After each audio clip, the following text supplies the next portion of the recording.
नमस्कार, मैं हूं doctor Vrinda Singh, associate professor home science, government girls college Nagaur. मेरे इस यूट्यूब चैनल पर आप सभी का हार्दिक स्वागत है। आज मैं कब्ज के बारे में बताऊंगी कि कब्ज क्यों होता है, इसके क्या कारण हैं, इसके क्या लक्षण हैं और इसका निदान कैसे किया जा सकता है। कब्ज की स्थिति में किस प्रकार के आहार नियोजन किया जाना चाहिए, डाइट चार्ट कैसा होना चाहिए, इन सभी बातों पर आज मैं चर्चा करूंगी। मेरे दोस्तों, कब्ज को जानने से पहले कब्ज होता क्या है इसे जानना आवश्यक है। कब्ज की स्थिति में मल बहुत अधिक कड़ा हो जाता है और मल द्वार से बहुत कठिनाई से निकलता है और कई बार मल के साथ रक्त और श्लेष्मा भी बाहर निकलने लगता है और मल त्यागने में अत्यंत कठिनाई और पीड़ादायक कष्ट होता है। मेरे दोस्तों, अब आप जान गए कि कब्ज क्या है। स्वास्थ्य का सबसे बड़ा दुश्मन है कब्ज। यह एक नहीं कई बीमारियों को जन्म देता है। बवासीर, हर्निया, हार्ट डिजीज, कई सारे ऐसी बीमारी हैं जिसका जड़ ही कब्ज है। इसलिए हमें कब्ज से बचना चाहिए। अब हम जानते हैं कब्ज के कितने प्रकार हैं। मेरे दोस्तों, कब्ज के मुख्य 3 प्रकार हैं। पहला है एटोनिक कब्ज, दूसरा है अवरोधात्मक कब्ज और तीसरा है स्पैस्टिक कब्ज। माय डियर फ्रेंड्स, कब्ज को अंग्रेजी में हम कॉन्स्टिपेशन कहते हैं और एटोनिक कब्ज का सामान्य सा अर्थ होता है कि बड़ी आंत की पेशियों के संकुचन और प्रसारण, निष्क्रिय हो जाना, शिथिल हो जाना, जिसके कारण मल आगे की ओर नहीं बढ़ता है। और जब मल आगे की ओर नहीं बढ़ेगा, मल द्वार तक नहीं पहुंचेगा, तो कब्ज की स्थिति उत्पन्न हो जाएगी। खास करके अधिकांश लोगों को एटोनिक कब्ज ही होता है। इसका मुख्य कारण है व्यायाम की कमी, पर्याप्त मात्रा में पानी नहीं पीने से, आहार में रेशेदार भोज्य पदार्थों को शामिल नहीं करने से और इम्बैलेंस डाइट, जिसको हम असंतुलित भोजन कहते हैं, इसके कारण ये एटोनिक कब्ज होता है। खास करके जब पोटेशियम लवण की कमी हो जाती है, कैल्शियम की अधिकता हो जाती है और आयरन की अधिकता हो जाती है, तब इस प्रकार का कब्ज जो मैंने आपको बताया एटोनिक कॉन्स्टिपेशन हो जाता है। मेरे दोस्तों, इसलिए आहार में रफेज युक्त भोजन ग्रहण करना चाहिए, क्योंकि बड़ी आंत में जाकर के रेशा फूलता है और ये मल को बाहर की ओर धकेलने में मदद करता है, जिसके कारण मल त्याग की क्रिया सुचारू रूप से संपन्न हो जाती है। दूसरा जो कब्ज है वह कहलाता है अवरोधात्मक, ऑब्स्ट्रक्टिव कॉन्स्टिपेशन। अवरोधात्मक, जैसा कि नाम से ही पता चलता है, कहीं न कहीं अवरोध उत्पन्न हो रहा है, कहीं न कहीं रुकावट उत्पन्न हो रहा है। मेरे दोस्तों, बड़ी आंत के पिछला भाग जो होता है वह कोलन कहलाता है। बड़ी आंत का जो एक पार्ट है, अंतिम पार्ट समझिए, उसको कोलन कहते हैं। इस कोलन में की जो पेशियां होती हैं वह शिथिल हो जाती हैं और वो ठीक प्रकार से कार्य नहीं करती हैं, जिसके कारण कब्ज हो जाता है। यह कब्ज मुख्य रूप से हानिकारक बैक्टीरिया के संक्रमण के कारण होता है और कई बार बड़ी आंत की जो पेशियां हैं उसमें जलन उत्पन्न हो जाती है, वो लाल हो जाती हैं, सूज जाती हैं, संक्रमित हो जाती हैं और इस कारण मल त्यागने में कठिनाई होती है और मल के साथ रक्त और श्लेष्मा भी बाहर निकलने लगता है। इसका मुख्य कारण मिर्च मसाले युक्त सुगंधित भोजन ग्रहण करने से, अधिक मात्रा में धूम्रपान, शराब, रम पीने से, मिर्च मसालेदार भोजन नहीं बहुत अधिक करने से और बड़ी आंत में जलन उत्पन्न करने वाले जो भोज्य पदार्थ हैं या जो अन्य चीजें हैं, उनके कारण ये रोग हो जाता है। हानिकारक बैक्टीरिया जब आक्रमण करता है बड़ी आंत पर, तो अवरोधात्मक संक्रमण, अवरोधात्मक कब्ज हो जाता है।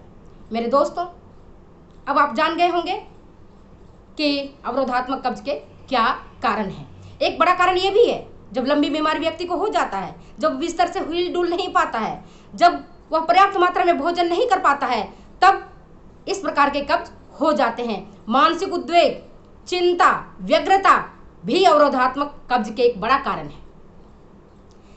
तीसरी जो मैंने प्रकार बताया है कब्ज का, वो है स्पैस्टिक कब्ज, स्पैस्टिक कॉन्स्टिपेशन।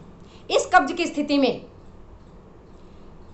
बड़ी आंत की दीवारों के जो नर्व्स होते हैं वे निष्क्रिय हो जाते हैं। इस कारण पेशियां के प्रसारण और शिथिलन अनियमित हो जाता है, इरेगुलर हो जाता है, बहुत अधिक क्रियाशील हो जाता है, जिसके कारण मल आगे की ओर नहीं खिसक सकता है और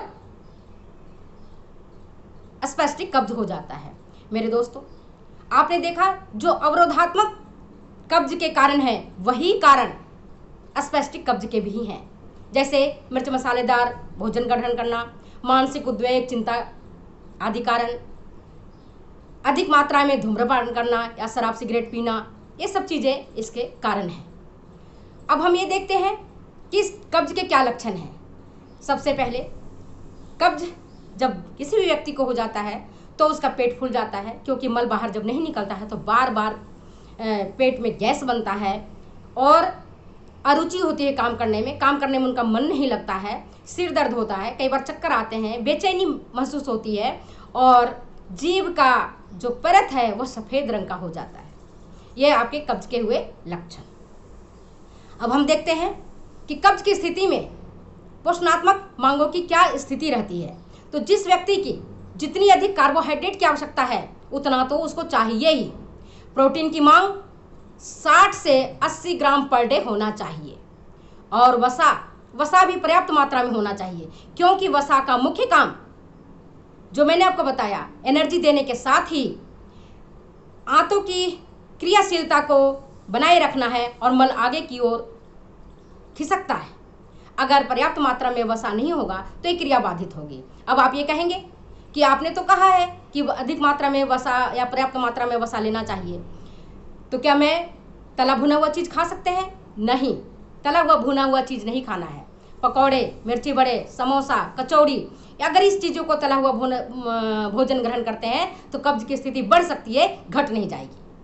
तो वसा से तात्पर्य है कि घी, मक्खन, तेल आप जितना खाते हैं उतना आप अपने भोजन में ग्रहण करिए, मगर तला हुआ भोजन को अवॉइड करिए।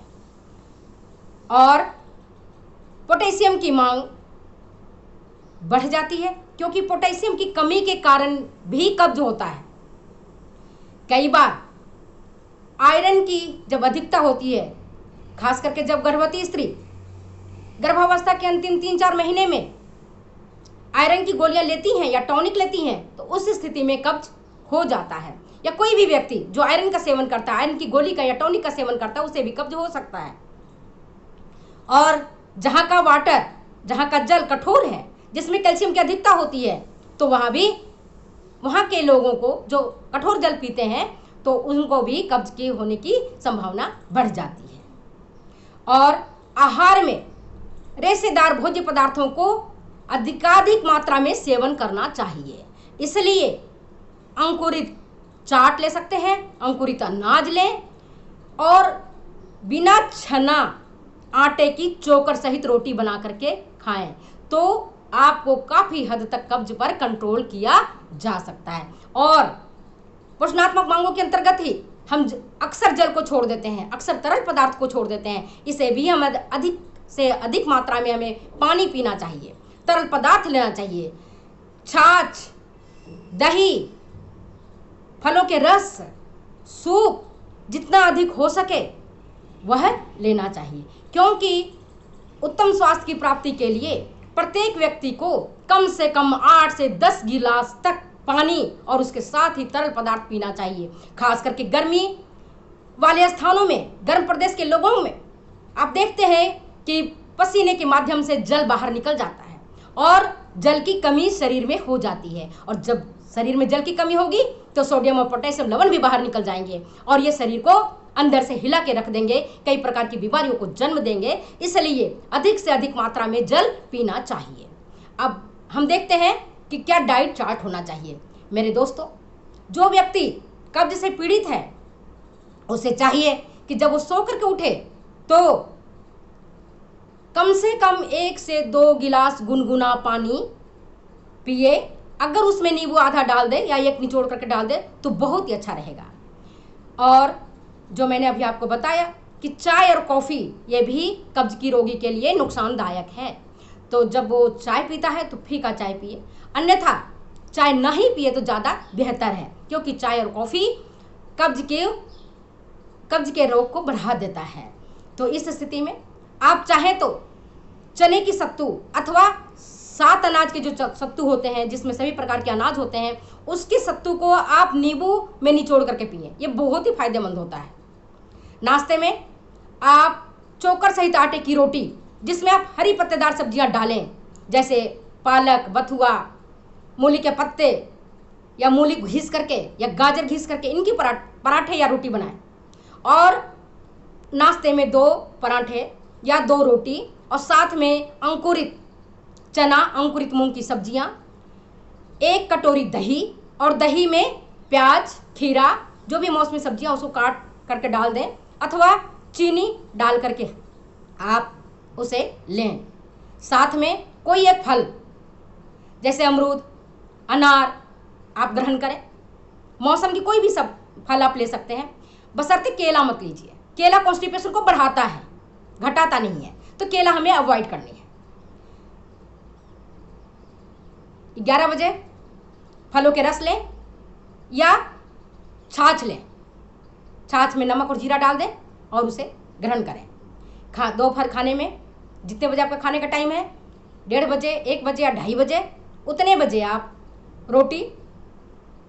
रोटी में मैंने आपको बताया, अगर सब्जियां डाल दें, रेशेदार सब्जियां डाल करके अगर आप रोटी बनाते हैं तो ये कब्ज को दूर करने में मदद करता है। साथ में उसना चावल 1 प्लेट, अरवा चावल नहीं, उसना चावल, और चने की दाल या छिलकेदार कोई भी दाल, मूंग की दाल आप ले सकते हैं, उसकी 1 कटोरी दाल लें। साथ में सब्जियों के सलाद, और सब्जियां छील करके नहीं लेना। जैसे खीरा लेना है तो खीरा छीलिए मत, गाजर लेना है तो उसकी रेशा ऊपर से मत हटाइए, अच्छी तरह से साफ सुथरा कर दीजिए, और फिर छिलकेदार सब्जियों के सलाद लें। साथ में आप खीर ले सकते हैं, मगर साबूदाने का खीर मत लीजिएगा। साबूदाने का खीर कॉन्स्टिपेशन को बढ़ाता है। चावल का खीर आप ले सकते हैं। आटे वाली सेवइयों की खीर आप बना सकते हैं, ले सकते हैं, पापड़ ले सकते हैं। 4 बजे आप फिर या तो टमाटर, गाजर और पालक का सूप लें, और फिर 5, साढ़े 5 बजे अगर आप चाय पीते हैं और चाय के आदी हैं तो फीका चाय पीजिए, और उस साथ में आप आटे की मठरी ले सकते हैं। भुना चना लें, सबसे फायदेमंद होगा। भुना हुआ मूंगफली ले सकते हैं, अथवा आटे वाली बिस्किट आप 1-2 ले सकते हैं। रात में खाते समय डिनर में आप चोकर सहित आटे की रोटी, छिलकेदार दाल, आप कोई सा भी दाल बनाएं, मसूर का दाल, मूंग का दाल, मगर उड़द का दाल मत बनाइएगा। उड़द का दाल आपको नुकसान करेगा, क्योंकि ये पेट को फुलाता है, कब्ज को बढ़ाता है। ये कभी उड़द का दाल, इसलिए कोशिश करिएगा कि कब्ज की स्थिति में उड़द का दाल नहीं हो। साथ में फलों के सलाद, और कोई खीर वगैरह आप ले सकते हैं। रात्रि में तो सोते समय आप दूध में चाहें तो आप इसबगोल की भूसी 2 चम्मच डाल दीजिए, वो बहुत ही फायदा करेगा, मल को ढीला करता है। इसी प्रकार से अगर का भी आप सेवन कर सकते हैं। इसबगोल की जो भूसी होती है बहुत फायदेमंद होता है। नाश्ते में आप चाहें तो अंकुरित जो आपकी चना है या मूंग है, उसे भी आप लें। जितना रेशेदार आप भोजन ग्रहण करेंगे उतना ही आपको लाभ होगा। अब हम ये देखते हैं कि कब्ज की स्थिति में किस प्रकार का भोजन हमें नहीं ग्रहण करना है।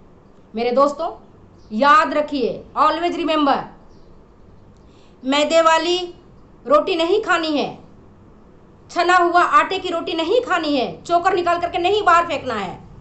तो हमारा रोटी चोकर वाली आटे की बनी होनी चाहिए, पहली बात। दूसरी, अधिक से अधिक मात्रा में हमें जल पीना है, तरल पदार्थ लेना है।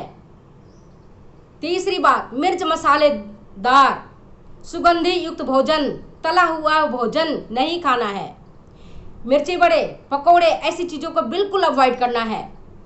चौथी बात, शराब, रम, सिगरेट, इससे देखना भी नहीं है, पीना तो बहुत दूर की बात। अगर आप स्वस्थ रहना चाहते हैं तो आप इन चीज़ों को अपनाएं और स्वस्थ रहें और कब्ज से आपको 100% छुटकारा मिलेगा।